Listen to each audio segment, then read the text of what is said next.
you have very high-ranking guys saying that they're worshiping Lucifer.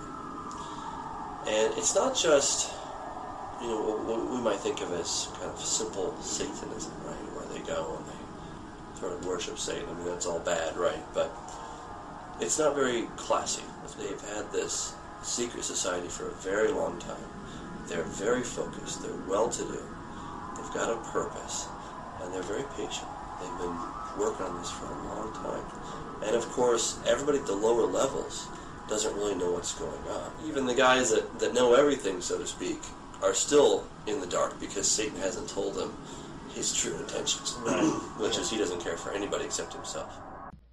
The priest said that Lucifer had been studying the Bible, and he had, with all the spirit counselors, to change their modes of operation in order to ensnare people, and to devise a way whereby people would disqualify themselves from being members of Christ's kingdom.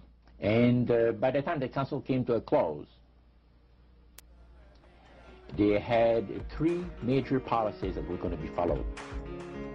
First, they were to see to it that humans would be made to believe that Satan and his angels do not really exist.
Lineage of Canaan and Cush came this guy right here. This guy's name is Nimrod. Look at somebody and say Nimrod.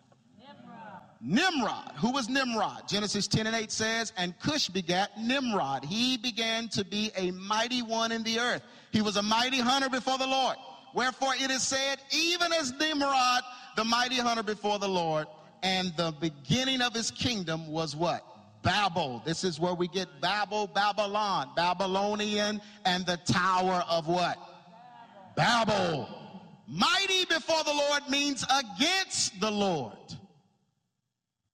Mighty was a symbol of striving to rule or be the strongest. So that makes Nimrod the father of selfish ambition. This is the dude that wanted to be something in life. He wanted to go down in history as being something great. Are y'all paying attention to this? He created this empire, which is the wicked city of Babylon. Now, we can learn a lot about our modern society from Babylon. These are the things that history teaches us. Religion was esoteric. It was mystery. It was a mystery religion. That's why the Bible calls it Mystery Babylon. It's a mystery. Everything was hidden. All of the books, all the philosophies, everything. It was all esoteric. It just wasn't out in the open. Homosexuality was commonplace. Bisexuality was worship to the sun and the moon. That's how you would worship the sun and the moon, through bisexuality. Pedophilia was a form of reincarnation. If you find the Eastern mystics, that's what they believe. They believe having sex with children, it re-energizes you and it gives you the life of those children. Reincarnate yourself by child molestation. Newborns were sacrificed to idols, so the fruit of their sexual perversion, they would sacrifice it and burn it to false gods. Abortion. Marriage was not a sacred bond. You couldn't have a sacred bond with a he, shim, her marriage. That's not sacred. No. And so all of this information that was in Babylon became sacred to those that followed it. Even the children of Israel, when they left Egypt, the Bible tells us that Egyptians followed them, or Egyptian mystics were with them. So all of these mystics, all this mystical stuff was hidden. And all this information was hidden in books and knowledge of Babylon. And some of it still hasn't even been revealed to this very day.